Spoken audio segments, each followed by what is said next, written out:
Well, we're going to do another little segment on some of the stuff that's going in here. We've kind of highlighted on a couple of these cars, but kind of want to push the parts side of this deal a little bit. Everybody knows a little bit of what we do. I don't think everybody realizes that we're a dealer for pretty much every manufacturer in the drag race side of the world. So we install a lot of parts for the manufacturers to complete our builds. And as I said before in one of the previous videos, we built some 800-inch Pro Stock cars, some Pro Mod cars, top sportsman cars, just a lot of fast cars over the years. But in the last few years, our business has changed up a little bit, and we do a lot more street strip stuff now than what we ever did before. Most everything we, like I said, do is 5, 6, 7, 8-second street cars. We do a few that are a little slower than that, but the majority of them, that's where they relate to. Most of our customers come to us because they want a nice finished product, and there's plenty of people out there that do this kind of work. I just feel like that we maybe do it a little bit better, just because I've been doing this drag week, this drag and drive, however you want to look at it, for a long time, and actually had a street car that drove even before the drag week days, just drove the car a lot. So stuff we've learned over the years, and try and make it, once again, as nice as we can. We've done this, we're work in progress with this 62 Corvette. He ran it at drag week, and it went 960s. I think he finished, I believe, second in his class. He's looking to step up and try and win the class this next year. But he's got good power. He's I think planning on stepping it up a little bit also. But he'd had some work done to this car. The rear suspension wasn't what it needed to be. And as we got the car and started looking at different things, found some things that needed to be addressed. Some of the steering had some issues. The motor wasn't in it quite correctly. Just some exhaust issues, just a lot of little stuff. So he gave us the go-ahead to fix this thing how I felt like it needed fixed. He compared it to my Chevy 2. He says, I'm going to have this car forever, so I want it nice. I want it one more time to do it and not have to ever do it again. So that's what we're doing on this. Once again, just some little stuff that I want to address on this thing is the cage fit, but it didn't fit like I think it should. I mean, this is a really cool ass car, and I want everything to be hidden. The cage kind of hung down through the doors in here where you could see it, bump your head on it, whatever the case may be. So we're going to get that all tucked back up in, tucked away, fit into the dash better than what it was. We'll probably still do a swing out door bar or a removable door bar, but try and get everything in a better location than what it was before. He had mentioned about trying to do something for storage, so we're going to make it where the seat pivots up in this thing so he can get in underneath here, store some things in here. He takes this thing without a trailer, so the Corvettes don't have a lot of room in them, so everything is going to be, you want to use every bit of space that you can. So just as we go about this, we're gonna try and do a bunch of little things to make the car more user friendly. It had, once again, had short exhaust on it. It worked. My God, this thing was loud. I wouldn't have wanted to drive it. I think he said they had noise canceling headphones, headsets, whatever, and yeah, count me out.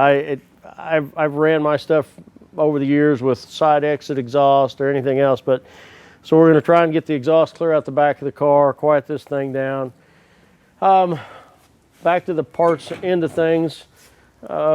This thing, it already had a cell in it, but once again, we build some cells. We sell all these in-tank pumps. And once again, Aeromotive does a extremely good job of supplying all different kinds of pumps for different things. This is his race gas cell. He'd kind of taken off on some things that I'd done a few years ago with my Chevy 2 in my truck. He'd put Jiffy Tight fittings on it, so these things actually uncouple, and he had it where his race cell, the lines came up through there, and you could uncouple there and just recouple the lines, turn the race gas side of it on by just uncoupling and moving some wiring. The factory tank is here. It's set behind the seats, and once again, Aeromotive's got a 340 Phantom in it, and for driving, works great. Same thing, we sell all those items, whether it be the dual fuel sensor, everything else, but that's part of the things that we pride ourselves in, is trying to make these things workable and usable, and to go down the road nice. We've got another car over here, same thing that we had touched on before.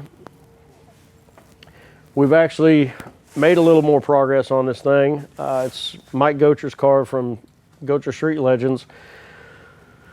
This car is going to be in SEMA and PRI next year when it's done. I'm sure he'll have burned a couple of sets of tires off of it by then, but LS-based engine combination, but we had discussed quite a bit about trying to make this thing as clean as we could make it, and Mike will make this thing just beautiful when it's done. But so we looked at different locations on turbo placement.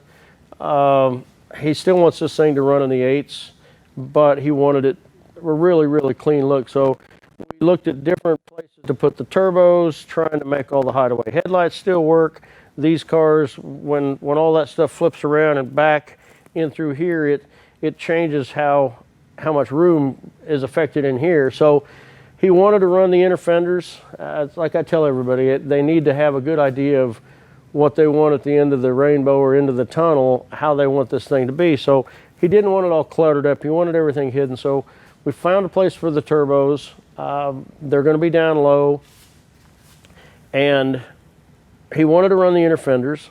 So when you look at this side, then this is going to be similar to how this thing ends up. So the header comes out, drops over the side, goes into the turbo, wastegate down below. Then the compressor side will actually come up, be underneath the fender, come through here, down underneath. Intercooler will lay down, clear at the bottom behind the lower valance, and then the piping will come back up around behind the radiator and into the intake. So when it's done, it'll be super clean. There'll be another cell up here in front of this inner fender on this side that will be the race gas cell. Once again, it'll have an Aeromotive spur gear pump sitting inside. The pump will be back here hidden under the fender where you won't see it. You'll have a fill hole out here, be all nice radius tanks. The other side will do a mirror image of that with a water cell basically for the air to water intercooler. So the tanks will look the same. Once again, you'll just see 2 fill holes or caps for each side. This one will be water, that'll be fuel. You'll barely even see the turbos. You won't see any of the compressor cold side tubing. So we're really just trying to make this thing super, super clean. Just once again, some of the things. He supplied us with a stainless steel fuel cell or factory tank per se. So with that being said, this thing has been mini tub, so the springs have been moved in. So we narrowed this tank up 2 inches each side, changed some configuration in the top of it, and we've still got a little bit of work to do to finish this thing up, but all in all, we'll get it all cleaned back up. If we can make it nice enough, he still wants to have this stainless tank polished, which will be out of sight. I won't want to be behind him. But once again, it'll have a dual Phantom 340 or dual Phantom pump in it with dual 340s in it.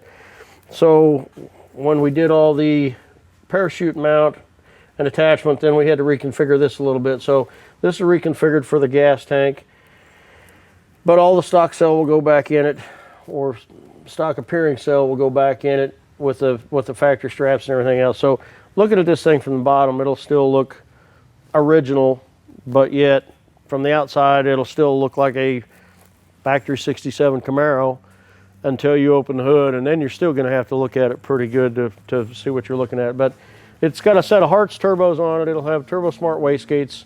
Once again, anything along those lines we're a dealer for. I'm going to put Fuel Tech EFI on it with all their coil on plug and their engine management. It'll have AC on it, but so just trying to push the parts deal a little bit. Once again, I don't know how many people realize what we are a dealer for, but you can get on the website, take a look, and like I said, if there's anything you guys need, don't hesitate to call.